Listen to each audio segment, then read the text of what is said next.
Bismillahirrahmanirrahim. Assalamu alaikum. Welcome to Katpoom kanitham YouTube channel. இன்று நாம் முழு எண்களின் பெருக்கல் என்பதை பார்ப்போம். முழு எண்களின் பெருக்கல் என்பது ரொம்ப இலகுவானது. அதன் செய்முறைகளை அறிந்து கொண்டால் உங்களுக்கு இலகுவாக பெருக்கலாம். இங்கே நாங்கள் ஒரு உதாரணத்தை பார்ப்போம். இங்கே 3 ஆப்பிள் கூடைகள் காணப்படுகின்றது. ஒவ்வொரு கூடைகளிலும் 5 ஆப்பிள் பழங்கள் வீதம் காணப்படுகிறது. எங்களுக்கு இந்த 3 கூடைகளிலும் உள்ள ஆப்பிள் பழங்களின் மொத்த எண்ணிக்கை எத்தனை என்பதை அறிவதற்கு கூடைகளில் ஆப்பிள் பழங்களை எண்ணுவதன் மூலம் அறியலாம். அதாவது கூடை 1இல் 5 ஆப்பிள் பழங்களும், கூடை 2இல் 5 ஆப்பிள் பழங்களும், கூடை 3இல் 5 ஆப்பிள் பழங்களும் காணப்படுகிறது. இம்மூன்றையும் கூட்டினால், அதாவது 5ஐ 3 தடவை கூட்டுகிறோம். இப்பொழுது 5 5 10, 10 5 15. ஆகவே இந்த 3 கூடைகளிலும் உள்ள ஆப்பிள் பழங்களின் மொத்த எண்ணிக்கை 15 ஆகும். இந்த 5கள் 3ஐ எங்களுக்கு பெருக்கமாக இவ்வாறு எழுதலாம். 5 தர 3. இவ்வாறு எழுதினால் 5ஐ 3 முறை கூட்டுவதும் 5ஐ 3ஆல் பெருக்குவது என்பதும் சமம். ஆகவே 5 3 என பெருக்கமாக எழுதினால் 5 3 15 ஆகும். இவ்வாறு 2ஐ 2 2ஆக 5 தடவை கூட்டுவோம். 2 2 இன்னொரு தடவை 4வது தடவை 2 2 2 2ஆக 5 தடவை கூட்டினால் 2 4 6 8 10. இதனை எங்களுக்கு பெருக்கமாக 2இன் 5 எனவும் எழுதலாம். 2இன் 5 என எழுதினால் 10 ஆகும். ஆகவே 2ஐ 5 தடவை 2 2ஆக கூட்டுவதும் 2இன் 5 என பெருக்கமாக எழுதுவதும் இரண்டிலும் கிடைக்கும் விடை ஒரே விடையாகும். இங்கே இன்னொரு விடயத்தை கவனிக்க வேண்டும். அதாவது 5இன் 3 என்பதும் 3இன் 5 என்பதும், அதாவது 5ஐ 3ஆல் பெருக்கினால் கிடைக்கும் விடையும் 3ஐ 5ஆல் பெருக்கினால் கிடைக்கும் விடையும் சமமாகும். அதாவது 5இன் 3 இங்கே 15. அதே போல் இங்கே 3இன் 5, அதாவது 3ஐ 5ஆல் பெருக்கினாலும் 15 ஆகும். எனவே 5இன் 3ம் 3இன் 5ம் ஆகியவற்றின் விடை சமமாகும். இவ்விடயத்தை நாம் இப்பொழுது உதாரணங்கள் மூலம் பார்ப்போம். அதாவது 5இன் 3ம் 3இன் 5ம் சமம் என்பதை உதாரணம் மூலம் பார்ப்போம். இங்கே ஒரு குவியலில் 5 மாபிள்கள் வீதம் உள்ள 3 குவியல்களில் 15 மாபிள்கள் உண்டு. இக்குவியலில் 5 மாபிள்கள் காணப்படுகிறது. இங்கே 5 மாபிள்கள், இங்கே 5 மாபிள்கள், இங்கேயும் 5 மாபிள்கள். ஆகவே 15 மாபிள்கள் காணப்படுகிறது. 15 மாபிள்களை ஒரு குவியலில் 3 மாபிள்கள் வீதம் உள்ள 5 குவியல்களாகவும் பிரிக்கலாம். அதாவது இங்கே 5 மாபிள்கள் வீதம் 3 குவியல்கள். இதனை 3 மாபிள்கள் வீதம் 5 குவியல்களாகவும் பிரிக்கலாம். அதனை நாங்கள் இப்பொழுது பார்ப்போம். இப்பொழுது இவ்வரைபடத்தை பாருங்கள். இங்கே ஒவ்வொரு குவியலிலும் 3 மாபிள்கள் வீதம் காணப்படுகிறது. எனவே 3 மாபிள்கள் வீதம் 5 குவியல்கள் காணப்படுகிறது. மேலேயுள்ள வரைபடத்தில் 5 மாபிள்கள் வீதம் 3 குவியல்கள், இங்கே 3 மாபிள்கள் வீதம் 5 குவியல்கள். எனவே 5ஐ 3ஆல் பெருக்கினால் 15. அதே போல் இங்கே ஒரு குவியலில் 3 மாபிள்கள். எத்தனை குவியல்கள்? 5 குவியல்கள். ஆகவே 3ஐ 5ஆல் பெருக்கினால் 15. அதனால் தான் 5ஐ 3ஆல் பெருக்கினால் வரும் விடையும் 3ஐ 5ஆல் பெருக்கினால் வரும் விடையும் சமமாகும். இப்பொழுது நாம் ஓரிலக்க எண்களின் பெருக்கங்களை பார்ப்போம். 1 தொடக்கம் 12 வரையான முழு எண்களின் பெருக்கல் அட்டவணை இங்கே அமைந்துள்ளது. 13லும் குறைவான முழு எண்களின் பெருக்கலை இவ்வட்டவணையை பயன்படுத்தி செய்யலாம். அதாவது இவ்வட்டவணையை பயன்படுத்தி எங்களுக்கு 13லும் குறைவான முழு எண்களின் பெருக்கலை செய்யலாம். இவ்வட்டவணையை நாங்கள் மனனம் செய்வது ரொம்ப முக்கியம்.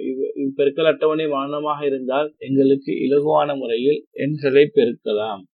இப்பொழுது நாங்கள் 5ஐ 3ஆல் பெருக்குவது, அதாவது இங்கே 5, இங்கே 3. ஆகவே இந்த 5ஐ 3ஆல் பெருக்குவது என்பது 15 ஆகும். இப்பெருக்கல் அட்டவணையில் இங்கே பாருங்கள் 15 காணப்படுகிறது. 5இன் 3 15. அதே போல் 3இன் 5 3இன் 5 15 ஆகும். 5இன் 3ம் 15, 3இன் 5ம் 15 ஆகும். அதே போல் 7இன் 6 42 ஆகும். அதே போல் 9இன் 8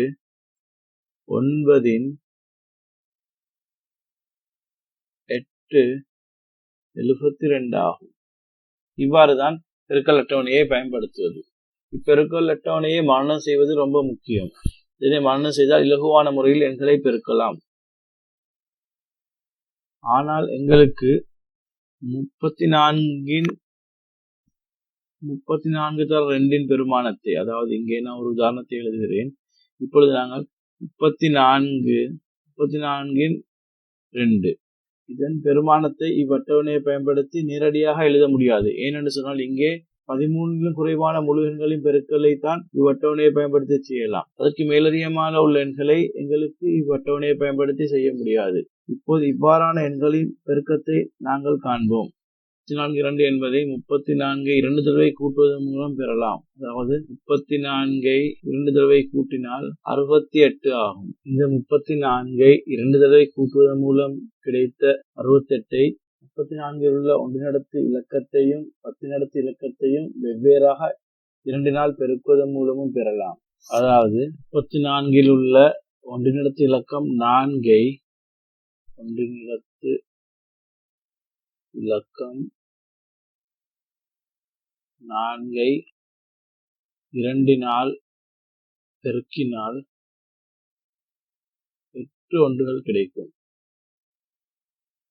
அதேபோல் 34 உள்ள 10 இலக்கமாகிய 3ஐ 2 பெருக்கினால் 6 10கள் கிடைக்கும். 6 10கள் கிடைக்கும். ஏன் இங்கே 6 10கள் கிடைத்தது?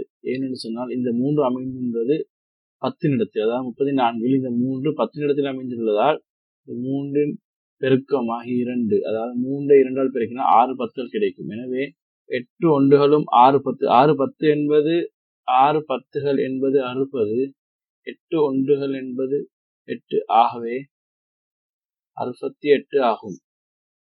எங்களுக்கு இப்பெருக்கல் செய்முறையை இந்த முறையில் செய்யலாம். அதாவது 34ஐ இங்கே எழுதிவிட்டு அதனை 2 பெருக்குவது. 4 8 3 6. இங்கே 34 உள்ள ஒன்றினடுத்து இலக்கமாகிய 4ஐயும் 10 இலக்கமாகிய 3ஐயும் 2 பெருக்கியுள்ளோம். இப்பொழுது நாங்கள் 122ஐ 4 எவ்வாறு பெருக்குவது என்பதை பார்ப்போம். 122 இங்கே இது 3 இடப்பெருமானம் கொண்ட எண். இதனை 4 பெருக்குவோம். முதலில் எண்களை ஒழுங்குமுறையில் எழுதிக் கொள்ள வேண்டும். அதன் பிறகு பெருக்கல் அட்டவணை மானமாக இருந்தால் இலகுவாக இருக்கும். எனவே 4 2 8. அதன் பிறகு ஒன்றினடுத்து இலக்கத்தை பெருக்கிவிட்டோம். இப்பொழுது நாங்கள் 10 இலக்கத்தை பெருக்குகிறோம். 4 2 8. இப்பொழுது 100 இலக்கத்தை பெருக்குகிறோம். 4 1 4. எனவே 122ஐ 4 பெருக்கினால் கிடைப்பது 488 ஆகும். எங்களது கற்போம் கணிதம் டியூட்டோரியல் மூலம் நாங்கள் தரம் 6 முதல் 11 வரை கணிதத்தை கற்றுத்தர இருக்கிறோம். எனவே நீங்கள் கற்போம் கணிதம் யூடியூப் சேனலை சப்ஸ்கிரைப் செய்து கொள்ளவும். உங்களது சந்தேகங்களையும் கருத்துக்களையும் கமெண்ட்ஸ் பகுதியில் பதிவு செய்யவும். கற்போம் கணிதம் மூலமாக கணிதத்தை இலகுவில் கற்போம்.